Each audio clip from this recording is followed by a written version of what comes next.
हाय, मैं डॉक्टर शरयू। और हम लोगों ने एक पूरी breast diseases and breast cancer and exercise की सीरीज़ कंप्लीट की है। लास्ट वीडियो में मैंने आपको वर्ल्ड टीबी डे के बारे में, ट्यूबरकुलोसिस के बारे में जानकारी दी। आज का टॉपिक है वजाइनाइटिस, जो कि कॉमन कंडीशन है फीमेल में और काफ़ी डिस्ट्रेसिंग कंडीशन है। और ये जो वीडियो मैं आज बना रही हूँ, ये डिमांड के तौर पर बना रही हूँ। लोगों ने मुझे कुछ कहा है, बोला है कि भाई वजाइनाइटिस के बारे में भी एक वीडियो बनाओ, क्योंकि ये कॉमन कंडीशन है और काफ़ी तकलीफ देह भी है। मेरे पास में तो पेशेंट ऐसे आते हैं कि जिनका वजाइना पूरा एक्सकोरिएटेड होता है, पूरा लाल हो चुका होता है, खुजा खुजा के अल्सरेट भी कर डालते हैं और उन्हें चलना भी मुश्किल होता है। ऐसे कंडीशन में आ जाते हैं। पता नहीं, मुझे ऐसे समझ में नहीं आता कि कैसे सह लेती है। तो ये जो कंडीशन है, इस कंडीशन में इचिंग होता है, खुजली आती है, वाइट डिस्चार्ज यानी श्वेत पदर होता है और फिर खुजा खुजा के अल्सरेट करने के बाद में उसके ऊपर यूरिनेशन करने के बाद में काफ़ी जलन होती है और इनको सेक्सुअल एक्ट्स में भी काफ़ी पेन होता है। तो ये पूरी एक जो उनकी नॉर्मल लाइफ है, वो नॉर्मल लाइफ ही डिस्ट्रॉय हो जाती है। तो नौबत बहुत ही ख़राब होने तक के आ जाती है। तो आज हम इसके बारे में चर्चा करने वाले हैं और देखते हैं कि क्या कॉजेस है, क्यों ये होता है। तो उसके पहले मैं आपको जानकारी दे दूं कि वजाइना में नॉर्मल बैक्टीरियल फ्लोरा होता है, जो वहाँ का जो पीएच है वो पीएच मेंटेन करता है और वो होता है एसिडिक। और एसिडिक होने की वजह से वहाँ पे कोई भी अदर बैक्टीरियाज की ग्रोथ होने नहीं देता है। एसिड मीडिया जो होता है वो उन बैक्टीरियाज को मार डालता है। लेकिन जब ये पीएच, ये जो बैलेंस है, ये बिगड़ जाता है, तब वहाँ पे बैक्टीरियाज जो है वो पनपने शुरू हो जाते हैं। पीएच कब बदलता है भाई? पीएच का नॉर्मल रहना हार्मोन्स के ऊपर भी डिपेंडेंट रहता है। तो जब हार्मोनल डिस्टर्बेंस हो जाते हैं, पीएच बिगड़ जाता है।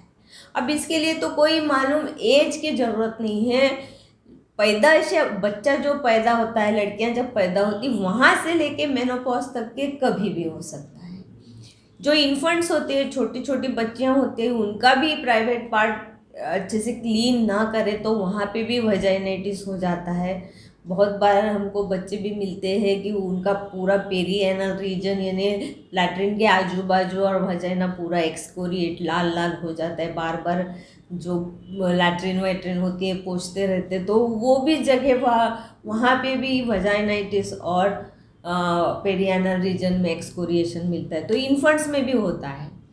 और फिर प्यूबर्टी में जब हार्मोनल चेंजेस होते हैं तब होता है, प्रेगनेंसी में होता है, मेनोपॉज में होता है। और मेनोपॉज में तो एस्ट्रोजन लेवल इतने नीचे गिर जाते हैं कि वहाँ पे फिर एट्रोपिक वजाइनाइटिस होता है। तो ये कॉमन बात है। अब इन्फेक्शन जो होता है बैक्टीरियल होता है, उसके बाद में एचआईवी का इन्फेक्शन होता है, उसके बाद में फंगल इन्फेक्शन होता है। फंगल इन्फेक्शन तो इतना कॉमन है और ये जो कोविड के बाद में तो फंगल इन्फेक्शन का तो स्ट्रॉम आ गया है। अल्टरनेट पेशेंट में हमको फंगल इन्फेक्शन दिखाई देता है, अल्टरनेट पेशेंट। फिर सेक्सुअली ट्रांसमिटेड डिजीजेस में दिखता है, ट्राइकोमोनासिस इन्फेक्शन होता है, एचआईवी का इन्फेक्शन होता है। उसके बाद में ट्यूबरकुलोसिस भी भूल नहीं सकते। बहुत दिन के क्रॉनिक पेशेंट्स है जिनका दवा ले लेके भी ठीक नहीं होता है, दवा लेके ठीक नहीं होता है। वहाँ पे तो सारे बैक्टीरियाज पनपते दिखते हैं। वहाँ फंगस भी दिखेगा, वहाँ पे बैक्टीरियाज भी दिखेगा, डिस्चार्ज भी बहुत रहेगा, पस के पैचेस भी मिलेंगे, अल्सर्स भी मिलेंगे। भाई ट्यूबरकुलोसिस देख लेना पड़ता है कि ये पेशेंट को वहाँ पे ट्यूबरकुलोसिस है क्या, क्योंकि ठीक ही नहीं हो रहा है। उसके बाद में जो पेशेंट्स जो होते हैं, जो डायबिटिक पेशेंट्स होते हैं, डायबिटिक पेशेंट का फर्स्ट सिम्टम है वजाइनाइटिस। अगर कोई भी मिडिल एज ग्रुप या मेनोपॉजल एज ग्रुप में अगर वजाइनाइटिस से आते तो पहले ब्लड शुगर कर लो, आपको हाई ब्लड शुगर ज़रूर मिलेगा वहाँ और जहाँ ब्लड शुगर रहता है वहाँ पे फिर से ट्यूबरकुलोसिस है क्या, इसे हमें देख लेना पड़ता है।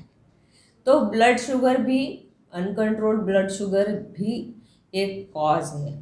और उसके बाद में आता है जो पेशेंट स्टीरॉइड्स के ऊपर है, जिनकी इम्यूनिटी कम हो चुकी है, तो वो पेशेंट्स में भी होता है। फिर जो होता है, हमको बहुत सोचने में मजबूर कर देते हैं कि आजकल यंग जनरेशन जो है वो कंफर्टेबल क्लोथ्स होने की वजह से जीन्स बहुत पहनती है। लेकिन जीन्स पहनने से क्या होता है, टाइट फिटिंग होती है और काफ़ी लंबे समय तक के अगर आप टाइट क्लोथिंग पहनेंगे तो वहाँ पे अगर पसीना आता है, जगह मॉइस्ट हो जाती है, तो मॉइस्चर की वजह से वहाँ पे फंगल इन्फेक्शन, बैक्टीरियल इन्फेक्शन होता है टाइट क्लोथिंग पहनने से। तो हमको ये छोड़ देना पड़ेगा या तो फिर केयर लेनी पड़ेगी। केयर ये लेनी पड़ेगी कि अगर आप यूरिनल्स को जाते हैं तो आपको जो है टिश्यू पेपर इस्तेमाल करना पड़ेगा। और टिश्यू पेपर इस्तेमाल करना है तो आपको जो वाइप करना है वो ऊपर से नीचे करना है, वाइप नीचे से ऊपर नहीं, क्योंकि पेरिएनल जो बैक्टीरिया है उसको आप ऊपर मत ले जाइए, ऊपर से नीचे आपको मॉप करना है और आपको ड्राई रखना है। तो टाइट क्लोथिंग हो गए। उसके बाद में जो कॉपर टीज लगाते हैं लेडीज़ लोग, वहाँ कॉपर टीज के वजह से इन्फेक्शन हो जाता है। और जो लेडीज़ ओरल कॉन्ट्रासेप्टिव्स लेती रहती है उनका भी पीएच जो है, वजाइनल पीएच, ये डिस्टर्ब होने की वजह से ये लोगों में वजाइनाइटिस होता है। और तो और लो इम्यूनिटी है आपकी और आपका हाइजीन अच्छा नहीं है तो भी आपको वो होना ही है। तो इतने सारे कॉजेस है वो वजाइनाइटिस के, लेकिन हम तो प्रिवेंट कर सकते हैं। क्या प्रिवेंट कर सकते हैं हम? बदला हुआ पीएच हम लोग नहीं बदल सकते हैं, लेकिन हम उसका ट्रीटमेंट ले सकते हैं। जैसे कि एट्रोपिक वजाइनाइटिस मेनोपॉज में होता है तो वहाँ पे लुब्रिकेशन ही नहीं होता, ड्राइनेस ऑफ वजाइना होता है, तो वहाँ पे हमें लुब्रिकेंट यूज़ करने पड़ते हैं या तो फिर हमें ईस्ट्रोजन का ऑइंटमेंट उन्हें देना पड़ता है। लेकिन ईस्ट्रोजन प्री कैंसर को बढ़ावा देता है, इसलिए हम मोस्टली ईस्ट्रोजन की क्रीम्स नहीं देते हैं, हम उन्हें लुब्रिकेंट्स देते हैं ताकि उन्हें सेफ सेक्सुअल एक्टिविटी मिले और उनको जो है उनकी जो लाइफ है वो लाइफ में सेटिस्फैक्शन आ जाए। उसके बाद में जो टाइट क्लोथ्स पहनते हैं उनके लिए तो मैंने बता दिया है। फिर हमें एंटीबायोटिक्स यूज़ करना पड़ता है, एंटी फंगल यूज़ करना पड़ता है, ट्यूबरकुलोसिस, HIV रूल आउट करना पड़ता है, ब्लड शुगर रूल आउट करना पड़ता है। इन सभी चीज़ों का हमें उन्हें ट्रीटमेंट देना पड़ता है। यानी ये डिजीज़ हम लोग सिर्फ लोकल डिजीज़ नहीं मान सकते हैं, ये सिस्टमिक डिजीज़ है। सिर्फ लोकल पार्ट अगर हम मलहम लगा के थक जाते हैं तो वो ट्रीटमेंट ही नहीं।